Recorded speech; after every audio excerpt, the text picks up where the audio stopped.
Hello mga darling! Samahan niyo ako na magbukas o mag-unbox ng binili kong Sace Lady sa Shopee. Chiri!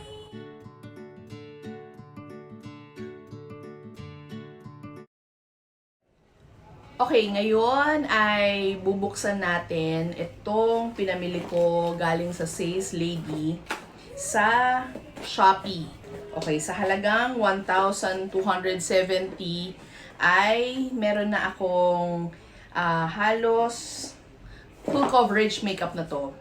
Buong mukha na, from eyebrows to foundation to setting powder to eyeliner, lipstick, contour, and highlight. Ito, binili ko sa halagang 1,222 nga lang ata eh. So, plus shipping fee na umabot ng 1,270. Bakit ko binili? Kasi nakita ko sa YouTube. Ginaya ko lang. Foundation. So, ito siya. Long wear. Ultra HD face makeup na nagkakahalaga ng 129 pesos lang. So, medyo maliit lang siya. Nasa pump bottle.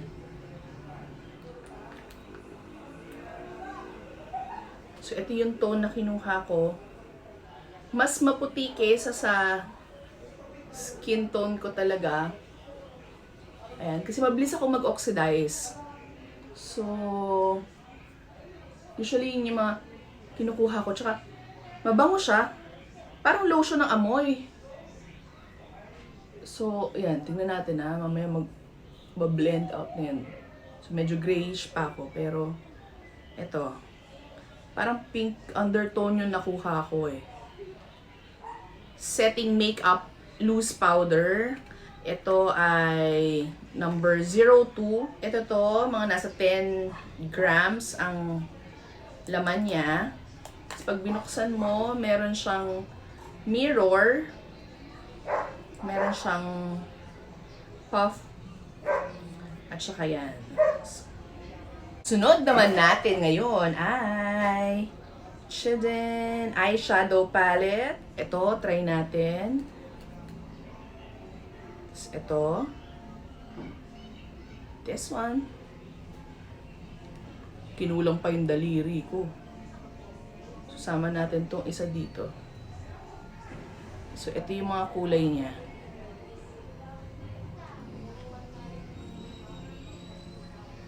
O, diba?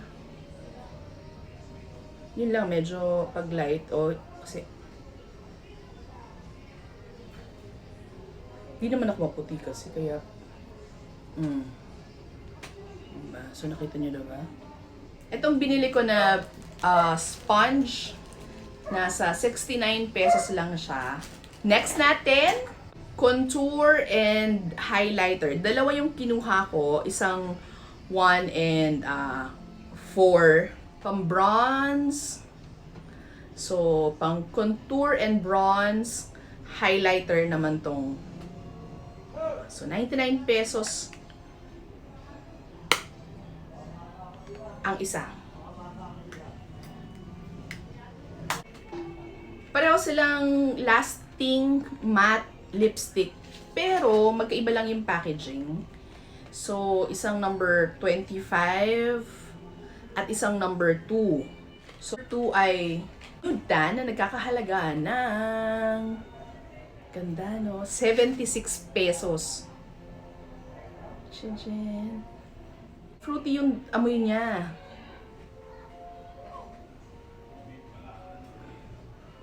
Ayan. Nude tan.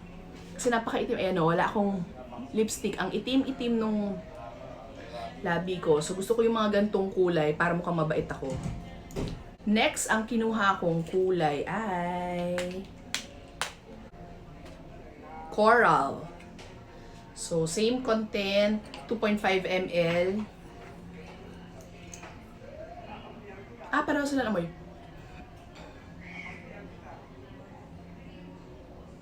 So, yan. Medyo orange naman siya, coral. Kaninang nilagay ko na foundation after ilang minutes.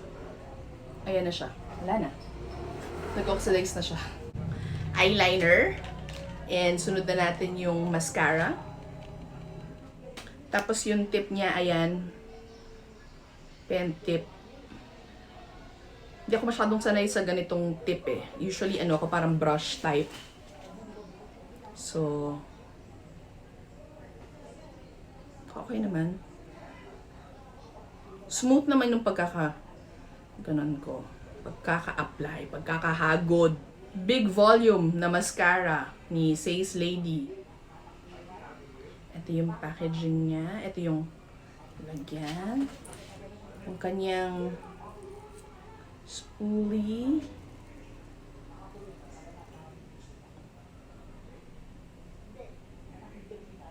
So, medyo even. Tapos, ninipis lang ng onte. May mga iba-ibang style kasi. Tsaka ito, ang bristle niya parang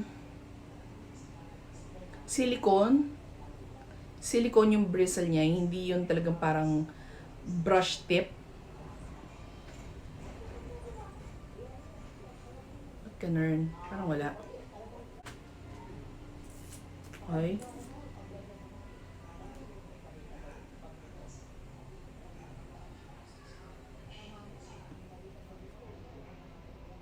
Parang wala.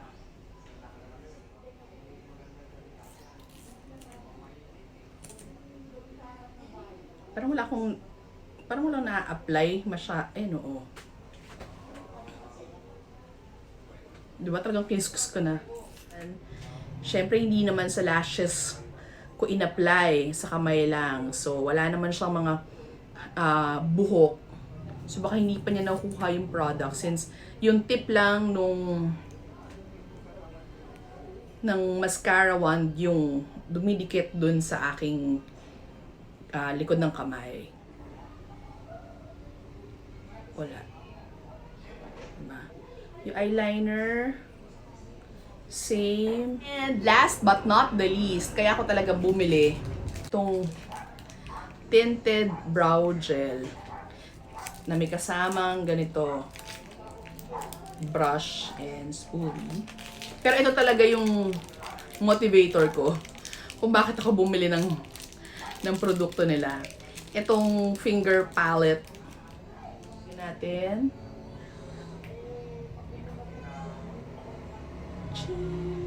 So, kunwari gusto mong pag-mix yung dalawang color ng iyong lipstick. So, ayan sila. Siya dito. Usually, ito lang naman eh, oh. Pagka nag-dab ka, ayan. Bago natin siya ilagay sa palette, bubuksan ko na yung brow gel ng Sace Lady. Ito, ganito lang siya kaliit. Cute. Kita nyo na. Ayan siya. Yun. Parang naparami pa ata. So, yan. Okay naman. So, ito yung color niya para sa brows. Overall, ang hindi ko lang nagustuhan nung binuksan ko, of course, itong setting powder, hindi ko pa naman siya nabubuksan. Medyo off sa akin ito. Itong mascara. So far parang off. Let me know kung nasubukan nyo na ba itong Sace Lady. Ano ang comment ninyo or sa tingin nyo ay pwede ko siyang gamitin pang araw-araw. Sana may nagustuhan kayo o meron kayong natutunan dito o na-excite kayo katulad ko. Please do leave your comments down below at kung meron kayong mga nais nating subukan o kaya naman any comment about this, feel free dun sa comment section. Okay? So, sa susunod nating pagkikita mga darling at maraming salamat sa panonood. Bye!